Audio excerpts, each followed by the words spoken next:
Day, December 7th, 1941, a date which will live in infamy.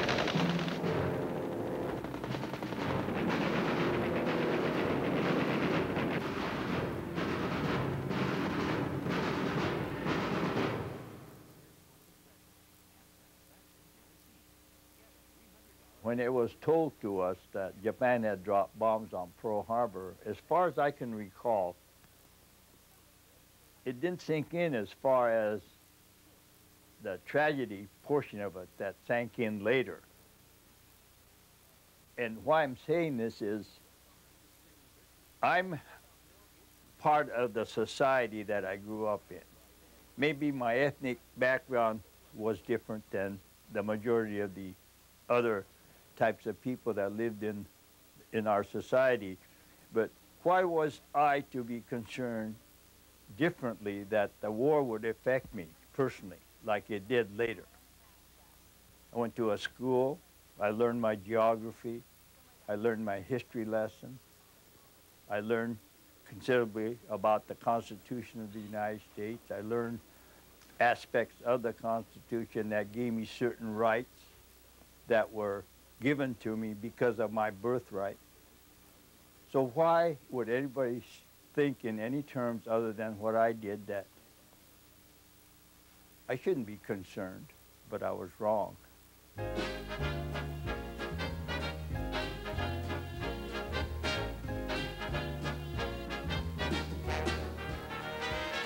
Kenny Namba was like any other 16-year-old. He played football and ran track, cruised to the local hamburger stand. We would borrow the car, and that's putting it very mildly, borrowed it.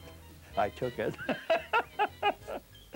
Anyway, we would borrow the car, and after school I would pick up maybe 3 or 4 of my buddies, and we would go cruising. And even in those days, cruising was a lot of fun, believe me. He was popular with his buddies, as well as the girls. But after Pearl, everything changed. America was at war, and the fervor of the war effort turned against everyone of Japanese ancestry. It was a shock to me to find out that all of a sudden there's a curfew facing us. And the other thing is, you know, friends were kind of turning against us. And so this progression got from bad to worse.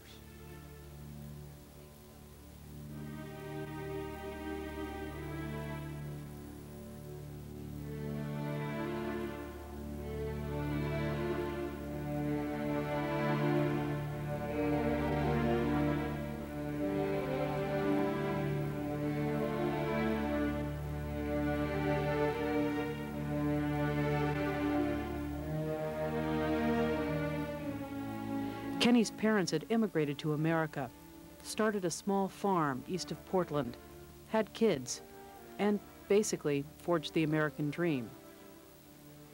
Once respected members of the community, now, for no other reason than their heritage, they were enemies of the state. Anxious that a few might side with their ancestral homeland, President Roosevelt ordered the forced relocation of all 110,000 Japanese Americans from the Pacific coast. It was a terrific shock, you know. I mean, lived on our farm for all my life, and Dad had lived there since about probably since 1934, somewhere around in there. So, you know, to leave your residence and being relocated to an unknown area was hard to really accept. Kenny and his family had 48 hours to pack. That was a dark day in our life, I think, when that was presented to us. Without warning, too, I'm telling you, without warning, in a sense that they didn't give us weeks of notice to prepare ourselves. It's just a matter of 48 hours and we had to leave. Can you imagine, though, trying to leaving behind, not knowing what you might want to take with you in that 48 hours that you're given?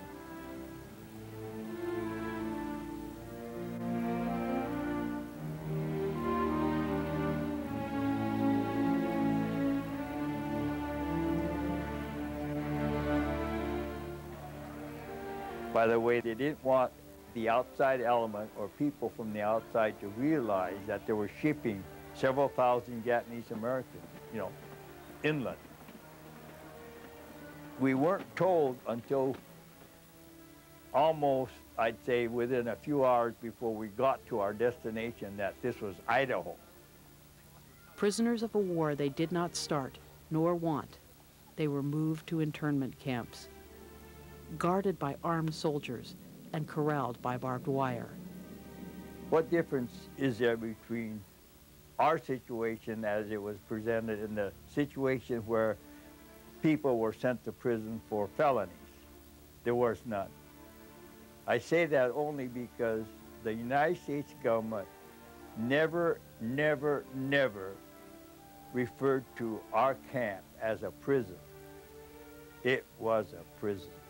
There was no distinction, or I should say there was no difference between our camp and the federal prison.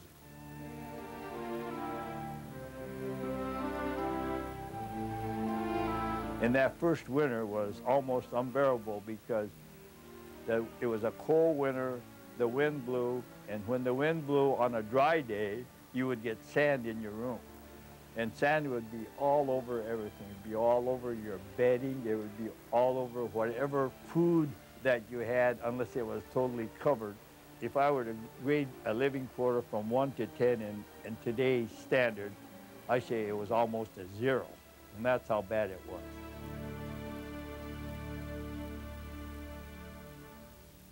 Kenny, an American citizen by birth, had been stripped of all his constitutional rights. And yet, at the age of 17, he begged his parents to let him enlist in the U.S. Army, to go overseas, to fight for the very freedom that he himself was denied. We were all in the teens or in the early part of our 20s, and I don't think possibly the realization of why we were volunteering for the service entered our minds.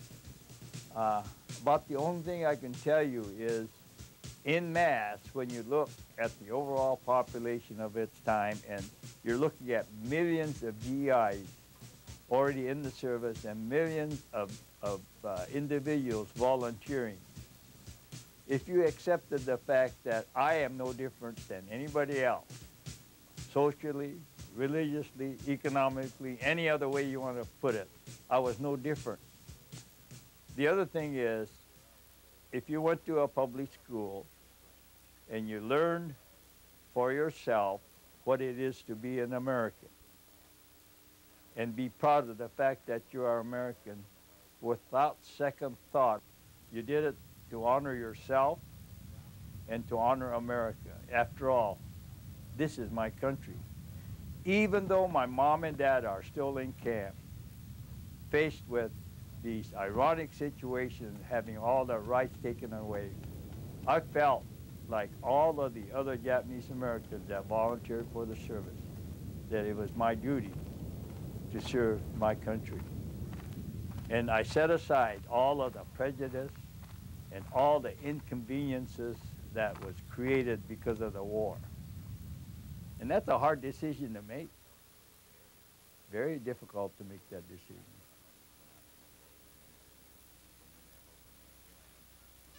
In the beginning of '44, Kenny started basic training and then sailed on the Queen Mary, being used at the time as a troop transport.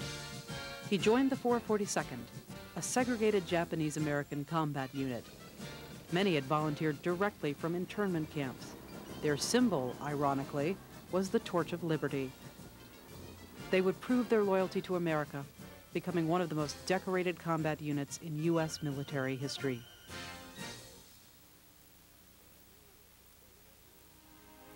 After the war, Kenny returned a decorated war hero, only to find his family's farm taken over and all their possessions stolen. The ironical part of that is, I have a title to my truck. I have a title to my tractor. I go to the sheriff's office and I say, "Sheriff, would you find out where my truck and my tractor is?" Too bad. He'll just say, "I'm sorry, but See, that's where the prejudice came in. I have a title here. That didn't mean a thing. It was sad.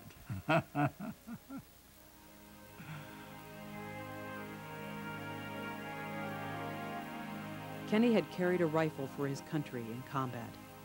He earned both the Purple Heart and Bronze Star.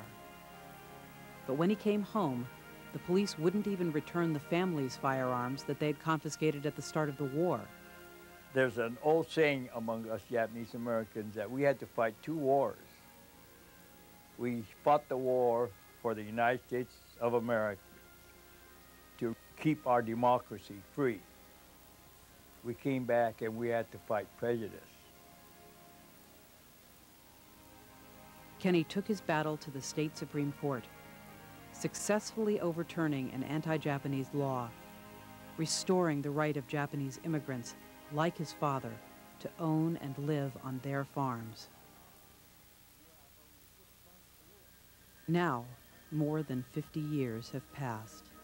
Kenny still carries scars on his skin from shrapnel and the scars of memory.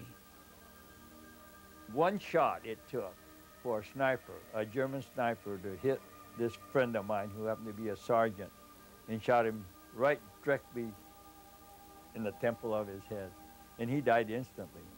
I mean, that's one aspect of the war that I'm going to live forever, because I was right immediately next to him when he got shot. The one thing that stands out for me, I think, as far as memories of World War II, this is a funny thing to say, but surviving.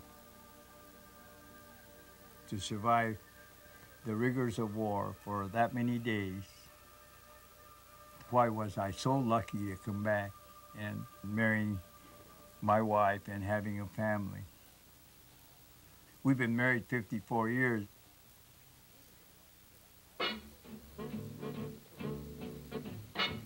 Kenny and Ruth met while interned in a relocation camp.